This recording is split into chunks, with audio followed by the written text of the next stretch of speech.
Voilà. Bonjour les fans, bonjour les amis, bonjour les followers. Bienvenue sur la chaîne de développement de la filière cunicole en Afrique. Là, on est de retour à la maison après une tournée assez courte de quelques jours. Et on dit en passage un coucou aux Maliens, aux Guinéens, aux Ivoiriens. Vous savez, nous avons choisi la cuniculture, qui est l'élevage de lapins. Et nous avons une grosse problématique sur le continent africain par rapport au développement de cette filière. On a été confronté à de nombreux problèmes, tant sur le plan du matériel d'élevage, que sur le plan de la génétique, que sur le plan de l'alimentation et même sur le plan de la formation et la compétence. Et nous avons décidé, en fonction de nos réalités, de nos difficultés et de ce que nous avons pu acquérir comme compétence, de partager l'information. Ici, c'est une plateforme où on essaie de donner des astuces de ce que nous avons fait, qui a marché, de ce qu'on nous a recommandé, qui a marché, et de ce que nous avons appris en 12 ans d'expérience dans cet élevage. Je me rappelle, dans le temps, j'avais lancé un matériel face à une problématique. Et cette problématique était d'autant très simple. Beaucoup aujourd'hui souffrent encore du taux de mortalité élevé en maternité. Ça veut dire quoi? Beaucoup aujourd'hui sont confrontés encore à la perte de leurs petits en maternité. C'est-à-dire, quand on parle de la maternité, c'est la période de la mise bas jusqu'à la date de sevrage, c'est-à-dire 35 jours. Et généralement, certains ne comprennent pas pourquoi est-ce qu'ils ont autant de morts. Pourquoi le taux de mortalité est élevé. Mais quand vous prenez tout projet cunicole, vous devez comprendre qu'il y a un taux de mortalité acceptable, qui est généralement de 10%. Mais au-delà de 10%, vous devez savoir que vous avez un problème dans votre élevage. Aujourd'hui, je ne pourrais faire ceci sans remercier vraiment mon état-major. C'est eux qui font le boulot.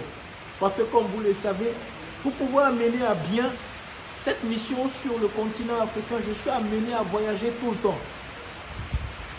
Mais malgré mes déplacements, le travail se poursuit. Et le travail avance super bien. Et les résultats y sont. Et c'est pour ça que nous, aujourd'hui, face à cette problématique, qui est la perte des lapereaux, on a réfléchi. Dans le temps, on avait mis en place une boîte à nid en bois. Je ne sais pas si quelqu'un peut me amener un modèle. S'il vous plaît. Merci. À qui il vient? Dans le temps, c'était ces boîtes à nid en bois. Vous voyez, avec du grillage en dessus. Vous voyez, c'est un grillage qui est très doux. Vous voyez, c'est ce qu'on utilisait. Mais malgré ça, on n'avait pas pu éradiquer et ramener à un niveau très faible ou quasiment nul le taux de mortalité dû à ce matériel. Pourquoi? Parce que vous allez voir, le bois absorbe de l'eau. Le bois absorbe de l'eau. Hakim, ramène-moi du talc, s'il te plaît. Le bois absorbe de l'eau. Et il était difficile de laver ceci et de pouvoir prétendre à une désinfection normale. Parce qu'il y a certaines particules qui arrivent à s'incruster. Sans compter les risques de blessures pour le personnel et tout le reste. Donc c'était même contraignant parce que quand il s'abîmait, parfois il se peut que même les lapereaux puissent être blessés à l'intérieur. Mais toujours dans la conquête d'améliorer nos résultats, de faire mieux, de faire plus, nous avons adopté ce matériel. Déjà, en termes de biosécurité et de bien-être pour les animaux, de lavage et de désinfection, voici la boîte à nid qu'il vous faut. C'est celle que nous utilisons. Tu peux regarder dans les cages. Tu peux regarder là. Sans trop zoomer. Viens là. Voilà. Ouais, viens zoomer. Viens zoomer. Regardez comment les lapereaux, ils sont beaux. Ils sont propres. Mais qu'est-ce qui fait en sorte que nos lapereaux sont aussi beaux et aussi propres? Qu'est-ce qui fait en sorte que nous, aujourd'hui, on n'a pratiquement pas de mortalité en maternité? C'est à cause de ce matériel. Ça, cette boîte à nuit. Nous arrivons à la désinfecter complètement. Complètement. Nous allons partager avec vous ce qui fait l'astuce pour nous, pour réussir en fait notre phase de maternité, c'est-à-dire de la mise bas jusqu'au 35e jour. En utilisant ceci, et avant de le placer, on le lave, on le désinfecte complètement.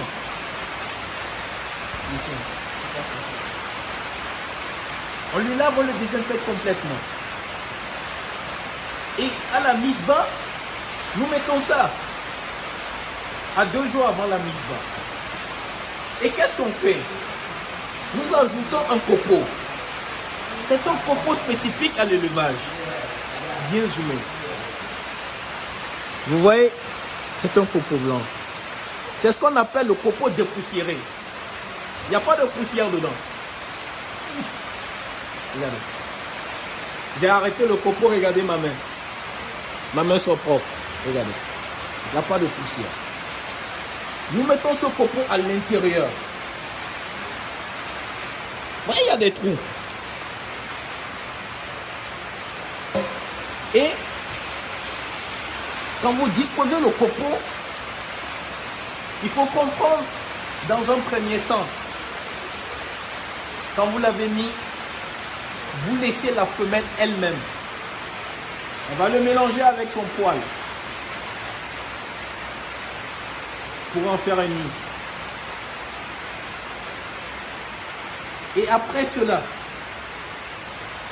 vous allez être amené à ajouter quelque chose que nous faisons. Pourquoi je vous dis ça? Parce que pour beaucoup, on a un autre souci. Avec ces boîtes à nids classiques, vous avez souvent des lapereaux jaunes, les mamans urinent dessus et tout. Il y a ce problème d'humidité qui arrive et qui fait en sorte que à la moindre attaque bactérienne, ou la moindre intrusion de microbes, bienvenue les dégâts. Mais nous, à côté de ça, pour pouvoir créer un écosystème de protection aux lapereaux qui vont naître là, après la mise bas, nous ajoutons ce produit. On appelle ça le talc. Oh, vous voyez, ce produit, c'est un talc antiseptique que nous mettons sur les lapereaux à la mise bas.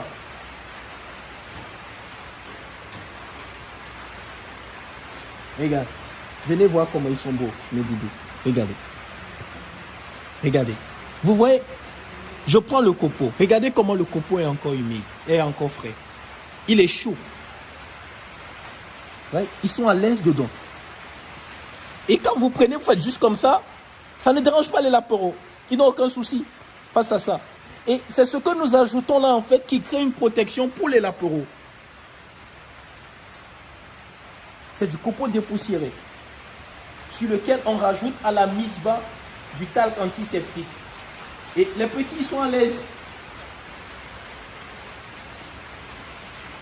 Donc, mes amis,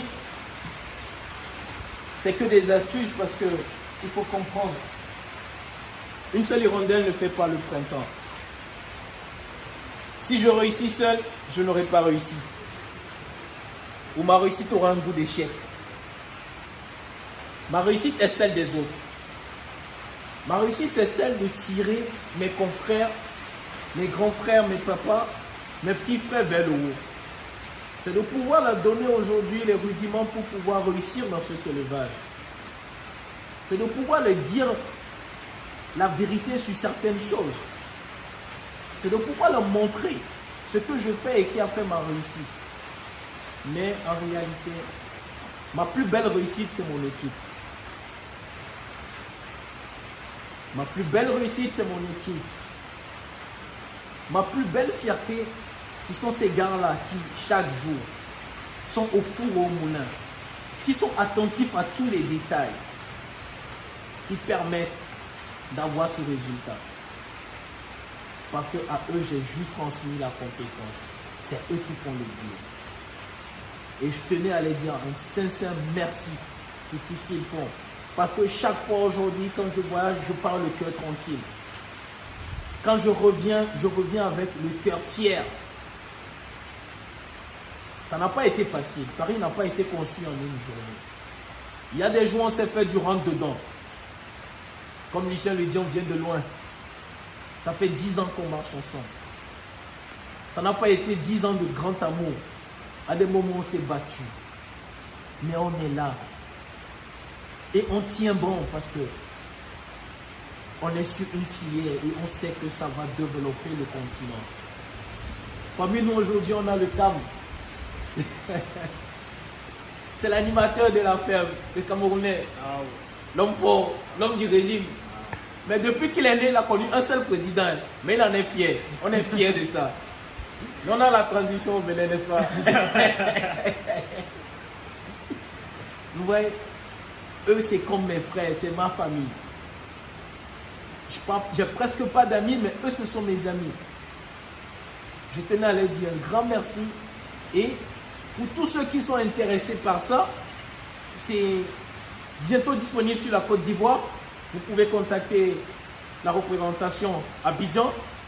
Ceux qui sont au Bénin, c'est disponible sur le Bénin. Vous pouvez également contacter sur le Mali également. Sur les autres pays, ça viendra progressivement. Et on vous prépare une grosse bombe dans les jours à venir. Restez connectés, ça ne va pas louper. Allez, on vous dit ciao ciao et on vous dit à la prochaine. Ciao.